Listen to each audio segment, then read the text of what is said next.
हर हर महादेव। आप कैसे हैं? आप देख रहे हैं तुलसी मंजरी यूट्यूब चैनल, जिसमें हमको स्वास्थ्य को लेकर के बात कर लेते हैं। वीडियो को अंत तक देखिए और ये आपके बड़े काम में आएगी। इस समय मैं मुंबई के गोरेगांव में हूँ और प्रातः का समय है। ये पूरा नज़ारा आप देख रहे हैं, ये वो सामने अरावली की पहाड़ियाँ दिखाई दे रही हैं। बड़ी बड़ी ऊंची इमारतें आप देख रहे हैं, बड़े बड़े फ्लैट आप देख रहे हैं। इसमें बड़े रईस लोग रहते हैं। मैं कहना चाहूँगा, जो धन से रईस हैं वो रईस नहीं, जो स्वास्थ्य से रईस है सच में वो अपने आप में रईस है। थोड़ी हरिमा आप देखिए। और एक बढ़िया जीवन जीने के लिए, स्वस्थ जीवन के लिए मैं कुछ टिप्स आपके बीच में ग्रंथों के माध्यम से दे रहा हूँ, जिसे सुनने में आपको बड़ा अच्छा लगेगा। नंबर 1, नित्य प्रति सूर्योदय से पूर्व आप सो करके उठें। रात्रि में अधिक देर तक आप न जागें। दुनिया में बहुत लोग ऐसे हैं जिन्हें सूर्यदेव उठाते हैं, लेकिन दुनिया में बहुत लोग ऐसे भी हैं जो सूर्यदेव को उठाते हैं।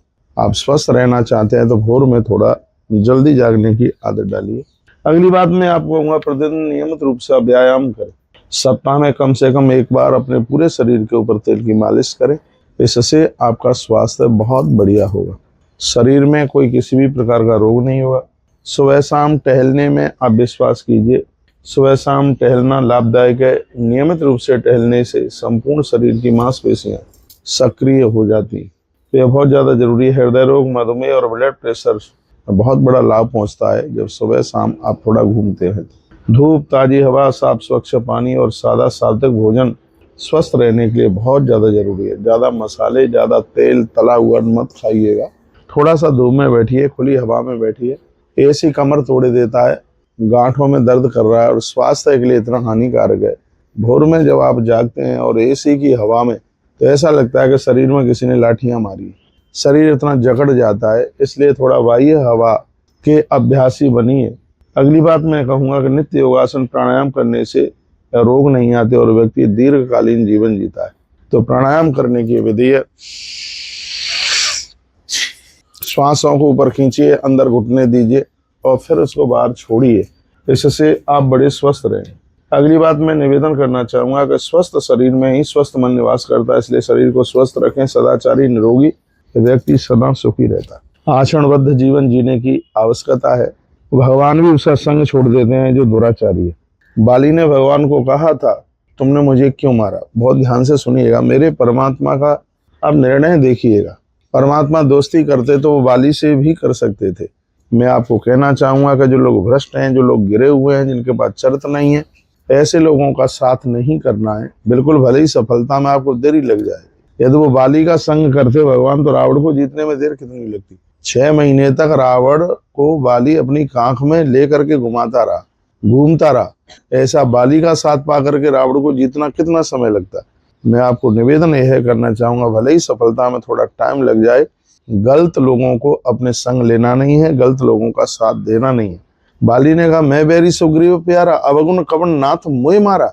मैं दुश्मन हो गया और ये आपको इतना प्रिय हो गया, ऐसा मेरे अंदर दोष क्या है? तो भगवान क्या संदेश देते हैं? धूर्त अपराधी कहीं के, अनुज बधू भगनी सुत नारी, सुन सठ सम कन्या ये चारी, इन्हें बिलोक दृष्ट हैं जोई, ताय वधे कछ पाप न हुई। तो जानता है कि ये इतनी कन्या है, भगवान ने ये स्पष्ट करके बताया। तो मैं आपको निवेदन करना चाहूँगा, सदाचारी रहना बहुत ज़्यादा जरूरी है। जो दुराचारी है, परमात्मा भी उसका साथ नहीं देते, प्रकृति उसका साथ नहीं देती। यदि आप सफल होना चाहते हैं, स्वस्थ जीवन जीना चाहते हैं, तो सदाचारी होना जीवन के लिए बहुत ही ज़्यादा आवश्यक है। और अगली बात मैं आपको कहूँगा कि स्वाद के लिए नहीं जीना है, स्वस्थ रहने के लिए जीना है। भोजन स्वाद के लिए नहीं करना है, भोजन स्वस्थ रहने के लिए करना है। ऐसी चीज़ें खाइए जो कि तुम्हारे स्वास्थ्य के लिए बहुत ही ज़्यादा लाभदायक है। भोजन न करने से तथा अधिक भोजन करने से पाचाग्नि तृप्त नहीं होती। भोजन के अयोग, हीन, मिथ्या योग और अति योग भी पाचन क्रिया को दीप्त नहीं करते हैं। इसलिए बहुत ध्यान रखना चाहिए, ऐसा ही भोजन करें जिसको तुम पचा सकें। पानी या दूध तेजी से न पिए, इन्हें धीरे धीरे घूंट करके पिए। दूध को भी धीमे धीमे पिए और जल को भी धीमे धीमे आप पिए। भोजन के बाद अच्छी तरह से दांतों को साफ कीजिएगा, क्योंकि शरीर में दांतों का भी एक बहुत बड़ा योगदान है। अन्यथा निकड़ों के लगे रहने से उनमें सड़न पैदा होती है, दांत गल जाते हैं, दांत गिरते हैं नीचे, जिसमें बहुत ज़्यादा कष्ट होता है। और कहूँगा, मैं आपको कुछ और बातें निवेदन करूँगा, प्रतिदिन 4-5 तुलसी की पत्तियाँ रोज खाइए। इससे थायराइड नहीं बढ़ता और यह ज्वर में बहुत ज़्यादा लाभदायक है। तो 5-7 पत्तियां तो आप रोज खाइए, तुलसी की पत्ती हम लोग भी लेते हैं।